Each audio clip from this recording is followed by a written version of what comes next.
Hello my dear friends, my dear families and my dear குட்டீஸ், எல்லாரும் எப்படி இருக்கீங்க? நான் உங்க லியோ. இது உங்க சேனல் லியோ டாக்ஸ்.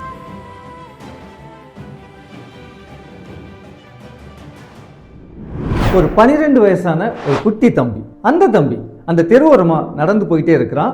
திடீர்னு ஒரு கடையோட பக்கத்துல போய் பார்த்துட்டே இருக்கான். நீங்க நினைக்கிற மாதிரி அது ஒரு ஹோட்டல் இல்ல, அது ஒரு பேக்கரியும் இல்ல, அது ஒரு ஐஸ்கிரீம் கடையும் இல்லை. அப்போ அது என்ன கடைனா, அது ஒரு பெட் ஷாப், செல்ல பிராணிகளை விற்கக்கூடிய ஒரு கடை. அந்த கடை வந்த உடனே அவனோட காதுகள்ல லவ் பேர்ட்ஸ் அப்படியே கீச் கீச்சுன்னு சத்தம் போடுற அந்த சத்தம் அவனுக்கு ரொம்ப பிடிச்சி போய் அப்படியே நிற்கிறான். அதில் ஒரு கோல்டன் ஃபிஷ் அப்படியே இவனை பார்த்துட்டு அப்படியே இவனை ஸ்மைல் பண்ணுற மாதிரி இவனுக்கு ஒரு இமேஜின். அந்த ஃபிஷ்ஷை பார்த்துட்டு ரசிச்சுட்டு அப்படியே அந்த இடத்துல அந்த லவ் பேர்ட்ஸோட சவுண்டில் அந்த இடத்துலையே அப்படியே நின்றுட்டு இருக்கிறான். அப்போ அந்த கடையில் ஒரு போர்டை பார்க்குறான்.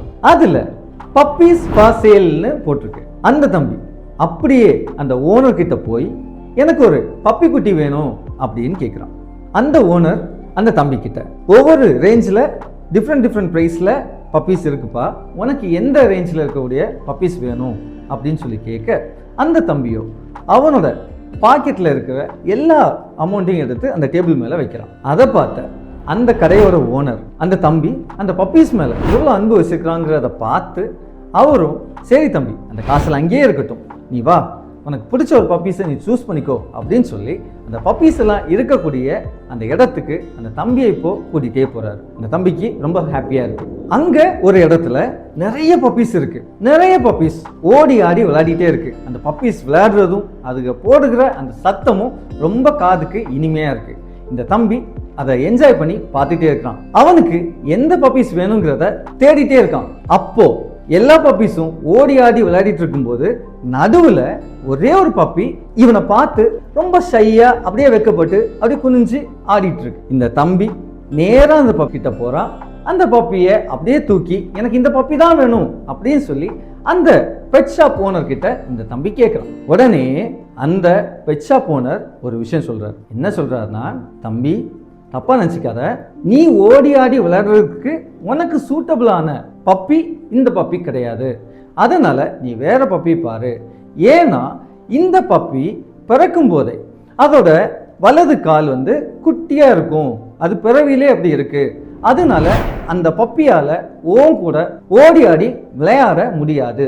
அதனால அந்த பப்பி வேண்டாம், வேற பப்பியை நீ செலக்ட் பண்ணு அப்படின்னு அந்த ஓனர் சொல்ல, அந்த தம்பி இல்லை நான் சூஸ் பண்ணது சரியான பப்பியை தான் நான் சூஸ் பண்ணியிருக்கேன் அப்படின்னு சொல்லி அந்த பப்பியை சூஸ் பண்ணுறான். அந்த ஓனருக்கு ஒன்றுமே புரியலை. அப்போ அந்த தம்பி அந்த ஓனர்கிட்ட தன்னோட காலை அப்படியே காட்டுறான். அவனோட லெஃப்ட் லெக், தன்னோட இடது காலில் என்ன இருக்குன்னா ஸ்டீல்ல ஆன பிரேஸ் போட்ட அந்த கால் தான் இருக்கு. சின்ன வயசுல அவனுக்கு போலியோ அட்டாக் அவனோட கால் சூம்பி போய் இருக்கு. அதனால அவனால நடக்க முடியாது. இப்போ அந்த ஸ்டீல் பிரேஸோட சப்போர்ட்ல தான் அவனால நடக்க முடியும். அப்போ அந்த ஓனர் கிட்ட அவன் சொல்றான், என்னாலையும் இந்த பப்பி குட்டி மாதிரி தான் ஓடி ஆடி விளையாட முடியாது. இந்த பப்பி குட்டியோட வலி எனக்கு புரியும், என்னோட வலி இந்த பப்பி குட்டிக்கு புரியும். எனக்கு கம்ஃபர்ட்டா ஃபீல் ஆகிற ஒரு கம்பெனினா அது இந்த பப்பி குட்டி தான், எனக்கு இது போதும் அப்படின்னு சொல்ல மனசு உருகி, சரிப்பா இந்த பப்பி குட்டியை நீயே வச்சுக்கோன்னு சொல்லி அவன் கொண்டு வந்த அந்த காசையும் அந்த தம்பிக்கிட்டே கொடுத்து, நீ இந்த பப்பி குட்டியை நல்லா கவனிச்சு பார்த்துக்கோ, எப்போ உனக்கு என்ன ஹெல்ப் வேணாலும் அந்த பப்பி குட்டிக்கு ஃபீட் பண்ணுறதுக்கு எந்த ஹெல்ப் வேணாலும் என்கிட்ட கேளுன்னு சொல்லி அவர் அப்படியே அந்த தம்பியை அனுப்பி வைக்கிறார். நிறைய பேர் என்கிட்ட கேட்பாங்க, லியோ டாக்ஸ் கேன்சர் கிரஷ், கேன்சர்னால அஃபெக்ட் ஆன மக்களை மட்டும் ஏன் டார்கெட் பண்ணுறீங்க? உங்கள் ஃபேமிலியில் யாராவது கேன்சர்னால அஃபெக்ட் ஆகி தவறி இருக்காங்களா, நீங்கள் அதனால அஃபெக்ட் ஆகிருக்கீங்களா அப்படின்லாம் கேட்பாங்க. நிச்சயமா இல்லை. அப்போ ஏன் உங்களுக்கு இந்த வலிகள் எல்லாம் புரியுது, ஏன் உங்ககிட்ட இவ்வளோ பாசமாக இருக்கீங்க அப்படின்னு கேட்பாங்க. ஆமாம், சின்ன வயசுலேருந்து நான் நிறைய வலிகளை அனுபவிச்சிருக்கேன், நிறைய அவமானங்களை ஃபேஸ் பண்ணியிருக்கேன்.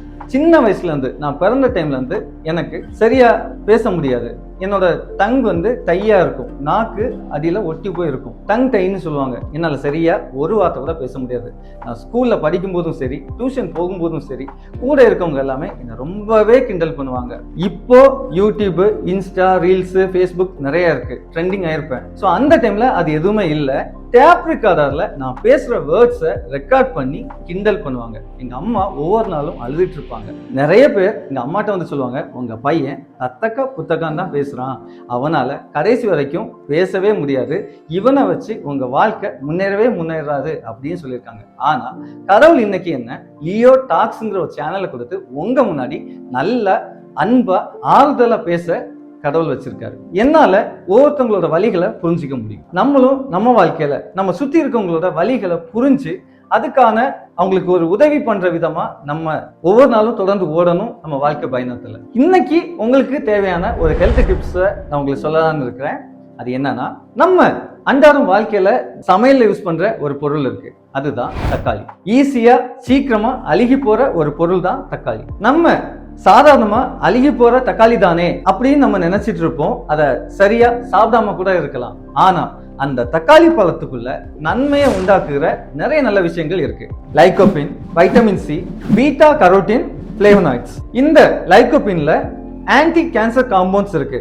இது என்ன பண்ணும்னா அப்நார்மல் கேன்சர் செல்லோட growth-ஐ கண்ட்ரோல் பண்ணும். ட்ரீட்மெண்ட்ல இருக்கும்போது நம்மளோட இம்யூனிட்டி பவரை ஸ்ட்ரென்தன் பண்ணும். நம்மளோட வைட்டமின் சி நம்மளோட செல் டேமேஜை கண்ட்ரோல் பண்ணும். இந்த பீட்டா கரோட்டின் நம்மளோட டிஎன்ஏ டேமேஜை கண்ட்ரோல் பண்ணும். ஃபிளேவனாய்ட்ஸ் கேன்சரோட செல்னால உண்டாகிற அந்த வீக்கத்தை, அந்த இன்ஃப்ளமேஷனை கண்ட்ரோல் பண்ணும். இந்த தக்காளி பழம் 5 விதமான கேன்சர் வரக்கூடிய ரிஸ்கை கம்மி பண்ணுது. அது என்னென்ன கேன்சர்னா breast cancer, prostate cancer, lung cancer, stomach cancer மற்றும் கோலோரெக்டல் கேன்சர். இந்த கேன்சர் வரக்கூடிய ரிஸ்கை இந்த தக்காளி பழம் நமக்கு நிறைய சதவீதம் கம்மி பண்ணி தருது. இந்த தக்காளி பழத்தை நம்ம எப்படி எடுத்தா நமக்கு நன்மை தரும் அப்படின்னா, ராவா அதாவது டைரக்டா நம்ம சாப்பிட்றதை விட சமையல் பண்ண தக்காளி நமக்கு ரொம்பவே நல்லது. இதை நம்ம தக்காளி சூப்பாவோ அல்லது தக்காளி சட்னி கறியிலையோ நம்ம யூஸ் பண்ணி நம்ம சாப்பிடலாம். அதே நேரத்துல நிறைய தக்காளி எடுத்தா அது அசிடிட்டியும் உண்டு பண்ணலாம். என்னோட மனசை டச் பண்ண ஒரு மோட்டிவேஷனல் கோட்ஸை நான் உங்களுக்கு சொல்ல போறேன். Face your tomorrow with courage. நீங்க சந்திக்க போற நாளைய தினத்தை தன்னம்பிக்கையோடு தைரியத்தோடு எதிர்கொள்ளுங்க. பயந்துட்டே இருக்காதீங்க. நாளைக்கு நமக்கு என்ன நடக்குமோ எப்படி இருக்குமோன்னு பயப்படாம தைரியத்தோடு எதிர்கொள்ளுங்க. உங்க வாழ்க்கையில நல்லதே நடக்கும். Thank you all. Thank you so much.